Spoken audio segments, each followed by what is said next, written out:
노변입니다. 장기입니다.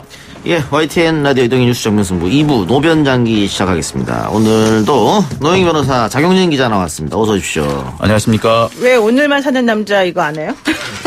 가수는 가수가 자기가 부른 노래대로 되고 뭐 네. 기자는 자기가 쓴 기사대로 된다 그러는데 그런 말이 있어요? 것 같아서 불안해가지고 예. 약한 모습을 또 이렇게. 예, 생각보다 약합니다 제가. 네, 그래요. 그럼 아이 키우고 하면은 약해져야지 어떻게 합니까? 네. 그동안 너무 부러질 뻔했죠. 이거 보고 거의 염장을 지르는데요. 거의 반 이상 지금 부러졌어요. 예. 자, 사법사상 초유의 일이 벌어졌습니다. 검찰이 양승태 전 대법원장에 대한 구속영장을 청구했는데 검찰이 어차피 안 될 거 안 할 거다 이런 얘기도 좀 있었습니다. 근데 했네요, 네. 청구를. 오늘 오후 2시 50분쯤 서울중앙지검 사법농단 수사팀이 기자들을 모두 불러 모았습니다. 그래서 구속영장 청구 배경에 대해서 상세하게 설명을 했는데요. 혐의는 직권남용 권리행사 방해, 직무유기, 특가법상 국고손실, 위계에 의한 공무집행 방해, 허위 공문서 작성 및 행사, 공무상 비밀 누설 등입니다. 검찰은 이렇게 말했습니다. 사법농단 사태 최종 결정권자이자 책임자로서 무거운 책임을 지는 것은 당연하다. 또 양승태 대법원장의 지시를 충실히 이행했던 임종원 전 법원행정처 차장은 이미 구속 중이다. 특히 일제 강제징용 사건 재판에 개입을 했고 담당 법관을 사찰했으며 이 헌재 비밀을 누설을 했고 이 헌재를 헌법재판소를 견제하기 위해서 재판에 개입했다. 핵심 사건 등에서 단순 보고를 받은 것 외에 직접 주도한 점이 확인이 됐다라고 설명을 했습니다. 예. 근데 구속영장 기각됐던 박병대 전 대법관도 재청구됐습니다. 구속영장. 그렇습니다. 이제 그 당시에 고영한 전 대법관에 대해서는 재청구를 하지 않고 박병대 전 대법관에 대해서만 이제 이걸 했잖아요. 여기 대해서는 부인을 계속 하고 있다는 게 사실 가장 문제다라는 얘기를 지금 하고 있고요. 그리고 지금 그 고영한 전 대법관 같은 경우는 본인이 인정할 부분은 좀 어느 정도 인정하고 있다. 지금 이런 얘기를 하고 있거든요. 그러니까 이제 시종일관 혐의 부인하고 이런 것이 좀 문제다라고 지금 검찰에서는 보고 있는 것 같고요. 예. 또 뭐 그 이외에도 박병대 전 대법관 같은 경우에 또 뭔가 좀 잘못된 부분이 있었다라고 인정하는 것 같아요. 왜냐면은 실질적으로는 그 2011년도에 탈세 혐의로 재판에 넘겨진 어떤 사람이 있는데 이 사람이 이제 박 전 대법관에게 재판 청탁을 좀 했던 것으로 이게 나오거든요. 그러니까 이제 이런 것들을 다시 재정리를 해가지고 영장을 재청구하고 있습니다. 그 구속전 피의자 신문 언제 열릴까요? 아직 확인은 안 됐는데요.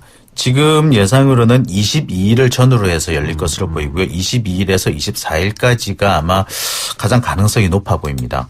검찰 조사 때 그 조서 열람을 굉장히 꼼꼼히 했더라고요. 36시간 했어요. 근데 총 3번에 걸쳐서 소환이 됐는데, 지난 11일 그리고 14일, 15일에 소환이 됐습니다만 소환 당일에 조금 보고 그 다음날 다시 나와서 다시 조서를 확인하는 방식으로 계속했습니다. 그렇게 해서 첫 번째는 11시간, 두 번째는 11시간 30분, 그리고 맨 마지막 시간에는 12시간 이렇게 해서 총 36시간을 했다고 하네요.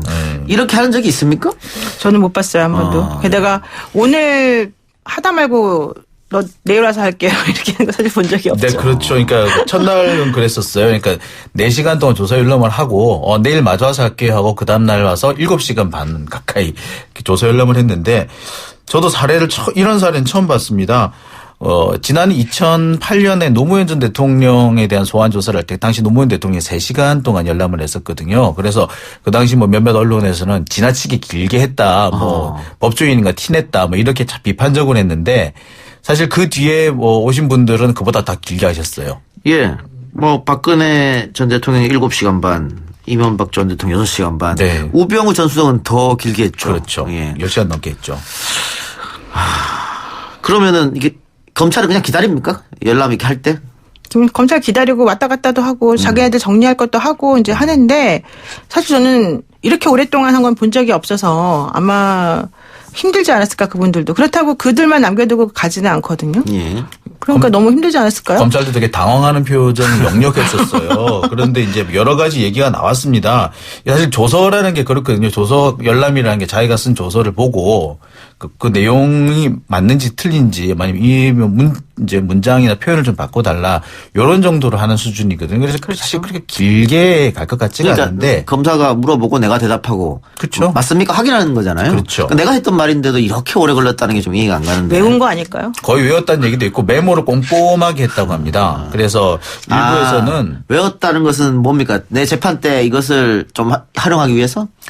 그러니까 검찰의 전략이 뭔지 혹은 뭐 숨은 카드가 혹시 없는지 이런 것들을 이제 차후에 좀 나와서 꼼꼼하게 한번 살펴보겠다 이런 생각을 하지 않았을까 뭐 이런 추정도 나오고 원래 이제 있습니다. 검찰에서 조사받으면은 나쁜 점이 되게 많지만 좋은 점 한 가지는 검찰이 가지고 있는 패가 뭔지 이제 이들이 어떤 논리를 펼칠지 이런 것들을 아는 게 중요하거든요. 그래서 사실은 그 양승태 전 대법원장 같은 경우에는 워낙 그런 걸 잘 아시는 분이기 때문에 이제 전부 다 부인을 하니까 검찰도 원래 처음에는 반박 내용이나 반박 증거를 제시하려고 하다가 괜히 우리 패만 보여준다 해서 안 보여줬다는 거예요. 이제 그러다 보니까 그런 그 검찰이 제시할 만한 게 없었었고 그러니까 혹시 내가 말한 게 혹시 무슨 되거나 실수한 거 있거나 이제 앞으로 어떻게 잘못 쓰이거나 이런 것들 염두에 두고 좀 정리한 게 아닌가 싶습니다. 근데 36시간 동안 그 많은 조서 내용을 외운다는 게 가능합니까? 가능하죠.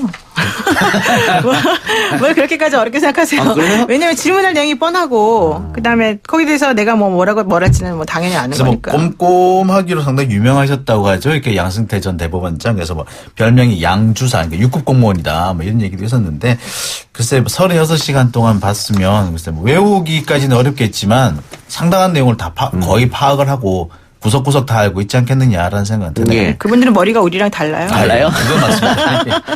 그래. 네. 자, 이제 마지막으로 뭐 쟁점은 하나죠. 법원에서 영장을 어떻게 기각시키느냐, 발부하느냐 이 문제인데 대다수의 법률가들은 당연히 기각이다 이렇게 얘기하는데 노변은 어떻게 생각하십니까? 저도 기각일 것 같은데 이제 기각 사유가 중요한데요. 예. 기각 사유는 아마도 이제 뭐 증거 인멸 우려 도주 우려 없다 이런 것도 당연히 들어가겠지만 범죄 혐의 그 소명과 관련해서 좀 다툼의 여지가 있다. 범죄 성립 여부와 관련해서 이런 얘기 좀 들어가지 않을까 생각이 좀 듭니다. 근데 검찰은 다양한 증거를 갖고 있을 거 아닙니까? 현재 가장 큰 증거는 그 사법농단에 연루되어 있는 여러 판사들의 진술이 거의 결정적이다라는 얘기를 하고 있고요. 예. 그다음에 그 이후에 법원 행정처 등에서 압수를 한 여러 문건들이 있는데 그 문건에서 거의 결정적인 내용이 있다라고 자신을 하고 있습니다. 김앤장 문건 같은 거. 그렇죠. 그다음에 예. 이규진 부장님 거 그러니까 수첩 이런 이게 거. 수첩 같은 부분이 결정적이기 때문에 범죄 혐의를 입증하는 거는 또 별개로 해서 그렇지만 아무리 입증이 됐다고 해도 전직 대법원장을 구속할 만큼 배짱이 있는 판사가 있을 것인가 사실 그 부분은 조금 좀 고민을 해봐야 될 것 같습니다. 알겠습니다. 좀 지켜보고요. 자, 전 쇼트트랙 선수 김동성 씨가 친모 살해 교사한 여교사의 내연남이라는 보도가 나왔는데 그 이제 실명이 그냥 나와버렸어요. 나와버렸는데 먼저 친모 살해 교사한 여교사 어떤 사건입니까? 네, 지금 현재 서울 남부지법에서 공판이 진행 중인데요. 범인은 34살의 임모 씨라는 사람입니다. 여기 친모 살해 교사한 여교사가 예, 여교사가 임모 씨죠. 자기 어머니를 살해해달라고 청구했다는 얘기죠? 그렇습니다. 예. 임 씨는 이제 중학교 기간제 교사인데요. 지난해 11월 이 심부름 업체에 6,500만 원을 주고 자살로 위장해서 엄마를 죽여달라라고 요청을 했다고 합니다. 근데 미수에 그쳤죠. 미수에 그친 이유는 이 심부름 업체가 살해할 의도도 없이 돈만 받아 챙겼기 때문인데요. 이 업자는 현재 사기 혐의로 기소가 된 상태입니다. 문제는 이 사건이 밝혀지게 된 계기인데 이 임 씨의 남편이 부인의 외도를 의심하고 있었다 그래요. 그래서 이메일을 몰래 열어봤는데 거기에서 이동성 씨라든지 또는 뭐 청부업자, 심부름업체의 이름이 나오고 이메일이 나왔던 겁니다. 이 과정에서도 김동성 씨도 등장을 하게 된 건데, 글쎄 뭐 지금으로서는 임씨 남편이 신고를 해가지고 지금 사건이 진행됐습니다만, 아직까지, 이게 김동성 씨가 이 사람하고 무슨 연관이 있는지는 좀 더 지켜봐야 됩니다. 정리해 봅시다. 자기 어머니를 살해해달라고 청구한 사람이 여교사인데, 임모 씨. 네.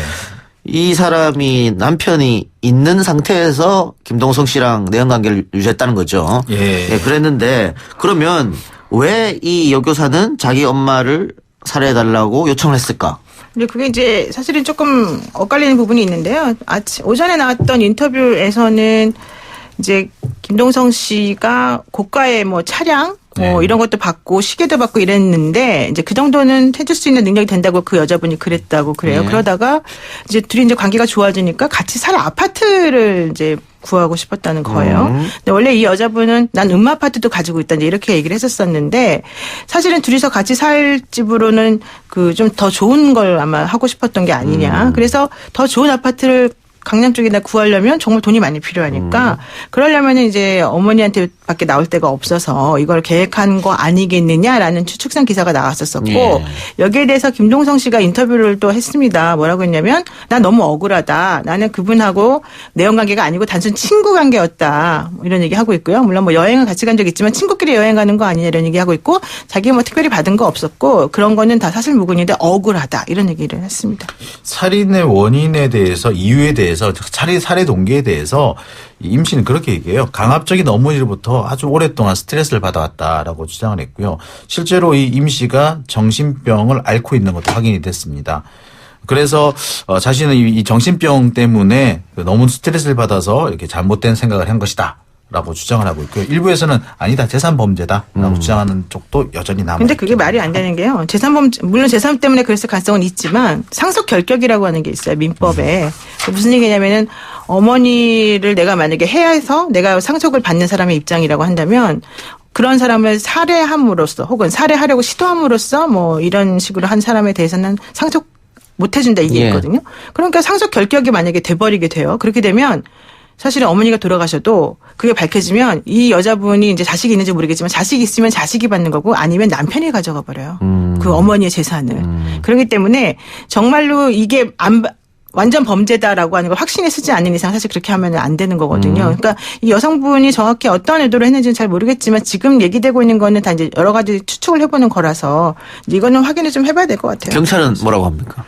경찰은 지금까지는 특별한 동기에 대해서 얘기가 있지 않는데 일단 그 정신적인 스트레스가 원인이 된 것만은 사실이다. 근데 다만 이 사람이 심신미약 상태이냐라는 부분에서는 그건 아닌 것 같다라는 게 경찰 쪽 생각입니다. 김동성 씨는 조사를 안 받았죠? 네, 안 받고 있습니다. 자기는 친구 관계였을 뿐이고 이 범행에는 전혀 개입하지 않았다. 나중에 그 사실을 알았다라고 주장합니다. 선물 받은 게 뭐 있긴 한데 이 팬으로서 선물 받은 것이고 나중에 친구 관계로 가까워졌을 뿐인데 선물 받은 것도 물론 고가 선물이 있는데 그건 시계 정도이지 뭐 자동차 이런 건 아니다. 이렇게 좀 시계 정도의 고가 선물을 받고 또 해외여행도 같이 가고 네. 그러나 단순 친구 관계다. 네. 내연 관계는 아니다. 이렇게 주장하고 있군요. 네. 그런데 일단 뭐 그 임 씨가 재력을 과시한 건 사실인 것 같아요. 그 김동성 씨한테. 그래서 아파트 등기부를 보여주기도 했다라는 걸 봤을 때 조금 더 수사의 필요성이 있어 보입니다. 다만 이게 수사가 빨리 끝나고 이게 재판으로 넘겨진 거는 임 씨가 이미 자기 혐의를 다 인정해버렸기 때문에 빨리 재판이 진행된 걸로 보입니다. 근데 엄마가 또 선처를 요구했죠. 네. 예, 자신의 딸이 나를 살해를 하려고 했는데 선처를 요구했다. 이거는 어떻게 역시 모정입니까? 그래도 선처를 요구할 수밖에 없죠. 저라도 그랬을 것 같아요. 근데 왜냐하면 이제 이 엄마와 또 이 나와 있는 객관적 증거에 의하면 그 기간제 여교사라는 분이 정신적인 뭐 좀 병을 앓고 있다고 하니까 또 엄마 입장에서는 괘씸하면서도 또 그래도 자식인데 이런 생각이 좀 들지 않았을까요? 지난번에 엄마를 살해하고 도망가는 어떤 그 아들에 대해서 그 엄마가 너 나 죽이느라고 옷에 피 묻었으니까 옷 갈아입고 도망가라 이런 얘기를 마지막으로 했다는 기사가 있었어요. 그러니까 그런 식인 거죠 어머니들은. 그래요. 어머니는 위대하시군요. 예. 하나 더 해볼까요? 요즘 체육계 폭행 또 성폭행 문제가 많이 불거지고 있습니다. 쇼트트랙, 유도, 이제는 태권도까지 퍼졌는데요. 한 중학교 태권도 코치가 여중생을 마구 때리는 혐의로 입건됐다. 어떤 일입니까? 예, 경기도 안산에 있는 중학교 태권도부에서 일어난 일인데요. 이 태권도부가 최근에 이 강원도 속초로 전지 훈련을 떠났다고 합니다. 이 과정에서 이 코치에게 이 태권도부 소속의 여학생이 심하게 폭행을 당해서 입원을 한 것인데요. 이 코치는 34살이라고 하고요. 학생은 14살이라고 합니다. 이 훈련 기간 중에는 휴대전화를 가지고 있지 못하도록 했는데 이 아마 이 학생이 그 휴대전화를 하나를 더 가지고 있었던 모양이에요. 이것이 발각되면서 아마 그 체벌을 받은 것으로 보입니다. 그런데 상당히 많이 폭행을 당했던 것 같아요. 그러니까 이 학생 얘기를 들어보면 살려달라고까지 했다고 하는데요. 피해 학생은 이 코치가 잠시 자리를 비운 틈을 타서 그러니까 뭐 식사를 하러 갔다고 해요. 식사를 하러 가는 사이에 이제 얼차려를 그러니까 뭐 그 기합을 주고 있는데 그 당시에 이제 도망 나와가지고 살려달라고 지나가는 시민한테 부탁을 했다고 합니다. 그 시민이 병원으로 옮겨졌고 신고까지 했다고 합니다. 현재 병원 치료 중인데 생명에는 큰 지장이 없다고 합니다만 정신적 스트레스는 아주 크다고 합니다. 그래서 제가 사진을 봤는데요. 상당히 심하게 폭행을 당했더라고요. 저도 깜짝 놀랐습니다. 이게 이 정도로 굳이 때려야 했나? 물론 글쎄 뭐 저는 이게 체벌이라는 것 자체를 반대를 하는 사람입니다만 그 정도로 심하게 때렸어야 했는지 아무리 교육 목적이 있었다고 하더라도 과하다라는 생각이 들었습니다. 저도 중학교 고등학교 다닐 때 선생님들한테 참 많이 맞았던 학생인데. 맞았을 것 같아요. 네, 그죠? 그때 생각이 또 막 떠오르더라고요. 이것도 일종의 트라우마 아닙니까? 그렇죠. 뭐냐면은 그 맞은 학생의 그 상처를 보니까 그때 또 제가 맞았던 게 기억이 나던데 그 체육계에서 계속 이렇게 폭행이 끊어지지 않는 거, 계속 시작해도 끊어지지 않는 근본 원인은 어디에 있을까요? 일단 이 성적이 중요하니까 아무래도 성적 때문에 그런 것 같아요. 그러니까 아직까지도 코치들 중에 상당 부분은 쥐어짜면 나온다라고 생각하시는 분들이 아직은 남아 있는 걸로 보입니다. 그리고 평소 그렇지 않은 분들도 성적에 있어서 좀 더 이렇게 좀 다급한 상황이 되면은 쥐어짤 수밖에 없는 상황이 될 것 같기도 해요. 그런 부분 때문에 생기기도 하고요. 또 아직까지도 이 운동 선수들은 군대식으로 통제를 해야 된다라는 그런 사고방식이 좀 만연돼 있기 때문에 통제에 따르지 않는 이런 학생의 경우는 어느 정도의 체벌이 불가피하다라는 그런 고정관념이 있는 것도 좀 원인이 된 걸로 보입니다. 이런 것도 있지 않을까요? 지금 지도자 위치에 있는 사람들이 과거 본인이 선수일 때 이렇게 맞고 운동을 했어요. 그렇죠. 그러다 보니까 뭐 당연한 거 아니야 이런 식으로. 이게 뭐 별거야 이런 식으로. 그렇죠. 아무래도 그게 가장 크다고 봐야 됩니다. 대체로 보면은 맞은 사람이 때리게 돼 있어요. 네. 그리고 특히 많이 맞은 사람이 많이 때리게 돼 있다고 하지 않습니까? 뭐 우리의 속담에 뭐 그 독한 시집살이를 한 며느리가 독한 시어머니가 된다고 하는 그런 것처럼 실제로 그런 경우가 많습니다. 군대에서도 많이 맞았던 후임병이 나중에 자기가 선임병 되면은 후임병을 이렇게 많이 때린다고 그래요. 제가 참 많이 맞았거든요 군대에서도. 맨날 맞고 살았던. 맞고 살았어요. 근데 그걸 누군가 끊어줄 필요가 있어요. 네, 한 번은 끊어줘야죠. 네. 어느 순간에서 끊어줘야 되는데. 아니면 이게 계속 나쁜 습관적으로 밑으로 내려가는 거니까. 이제 그 시기가 지금이라고 보시면 맞을 것 같습니다. 그러면은 이렇게 대한체육회나 이런 쪽에서 아니면 교육부나 뭐 전수조사를 통해서 뭐 뭔가 대책을 마련해야 되지 않겠습니까? 그러니까 폭력을 겪었던 또 학생들은 트라우마 치료도 받아야 될 거고 폭력을 행사했던 지도자들한테는 뭐 페널티를 부과해야 되는 거잖아요. 저는 그렇게 생각을 해요. 이렇게 가해자부터 치유가 필요하다고 생각이 들어요. 아까 말씀드렸듯이 그분들 역시 과거의 트라우마, 폭행 피해의 트라우마에서 벗어나지 못했기 때문에 똑같은 상황이 벌어지는 것이거든요. 여기서 끊으려고 한다면 그 사람들에 대해서 제재를 하겠다, 페널티를 주겠다라고 하는 것보다 그분들에 대한 어떤 치유 절차, 치유 단계가 먼저 필요하지 않을까 생각이 듭니다. 그래도 일단 페널티는 줘야죠. 페널티는 그건 별개로. 예. 한 10여 년 전에 여자 배구 선수단 실업팀이죠. 그 TV로 생중계가 됐는데 엉덩이가 다 이번처럼 그렇게 다 맞아가지고 그렇더라고요. 네. 그러니까 성인들한테도 그렇게 구타를 한다는 거잖아요. 옛날에 뭐 옛날 얘기입니다만 뭐 국가대표 감독이 그 국가대표 선수 남자 선수 축구 선수인데요. 축구 선수가 제대로 못 뛴다고 불러내서 그 꿀밤을 때리는 게 TV에 그대로 방송된 적도 있습니다. 그러니까 그 10여 년 전에 그것 때문에 논란이 됐는데도 시간이 흘러도 전혀 고쳐지지 않고 마찬가지입니다. 성폭행 문제 같은 경우에도 그때 맞았던 사람들이 지금 지도자니까.